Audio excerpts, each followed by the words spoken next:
வணக்கம். உங்கள் பேர், நீங்கள் எங்கேருந்து வரீங்க? என் பேர் வந்து சாந்தி. நான் அன்னை சத்யா நகர் நெசப்பாக்கத்துலேருந்து வரேன். நீங்கள் எத்தனை வருஷமாக ஐயா வந்து பார்த்துட்ருக்கீங்க? நான் ஒரு 6 வருஷமாக பார்க்குறேன் நான். சரிங்க. உங்களோட அனுபவத்தை ஐயாவை பார்க்க வந்து உங்களோட அனுபவத்தை சொல்லுங்கள். எங்களோட அனுபவம் ஃபஸ்ட்டு நான் எங்கள் பெரிய பொண்ணுக்கும் மருமக பிள்ளைக்கும் பார்க்க வந்தேன். 6 வருஷமாக வந்துட்டுருக்கேன். ஃபஸ்ட்டு எங்கள் பெரிய பொண்ணும் மருமக பிள்ளையோட ஜாதகத்தை எடுத்துகிட்டு வந்து பார்த்தேன். அவருக்கு எப்படி இருக்குது, அவளுக்கு எப்படி இருக்குன்றதெல்லாம் கரெக்டாக சொன்னார். இதுக்கு மேலே எப்படி இருப்பாங்க, அதுக்கு என்ன பண்ணணும்னு.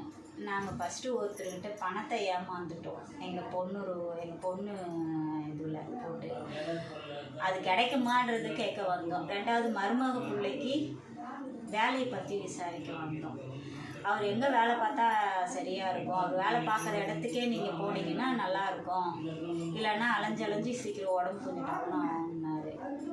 அது கரெக்டாக இருந்துச்சு.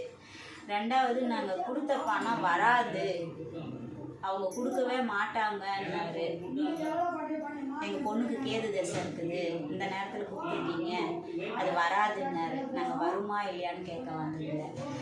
2வது நீங்கள் கோர்ட்டு கேஸுன்னு போனாலும் அது கிடைக்காதுன்னாரு. நாங்கள் கோர்ட்டுக்கு போகல, ஆனால் ஸ்டேஷன் மூலியமா போகணும். அப்போவும் அந்த பணம் கிடைக்கல. இவர் சொன்னதையே வச்சு மீறி நாங்கள் பார்த்தோம், கிடைக்கல. அது நாங்கள் அந்த பணம் கொடுத்தே 4 வருஷம் ஆயிடுச்சு. இது வரைக்கும் எங்களுக்கு அது கிடைக்கல. 2வது பொண்ணுக்கு பார்த்தோம், கல்யாணம் ஆகி அவளுக்கு 4 வருஷம் குழந்தை இல்லை. அவளுக்கு ஃபஸ்ட்லேருந்தே பார்த்துட்டு வந்தோம். அவள் லவ் மேரேஜ், குழந்தை இல்லை. எந்த மாதிரி கல்யாணம் ஆகும்னு சொல்லியிருந்தார், அந்த மாதிரி தான் அவளுக்கு கலப்பு திருமணம் தான் ஆச்சு. ஆனால் குழந்தை டிலே ஆகும்னாரு. 5வது வருஷம் தான் அவளுக்கு குழந்தை பிறக்கும், கல்யாணம் ஆகி 5வது வருஷம் குழந்தை பிறக்கும், இது வரைக்கும் பிறக்காதுன்னாரு. அதே போல் 5வது வருஷம் அவளுக்கு இப்போ ஆண் குழந்தை பிறந்திருக்கு. 3வது பொண்ணுக்கு இந்த மாதிரி 26 வயசில் தான் மேரேஜ் ஆகும்னாரு. அதே போல் 26வது வயசில் கல்யாணம் ஆகிருக்கு.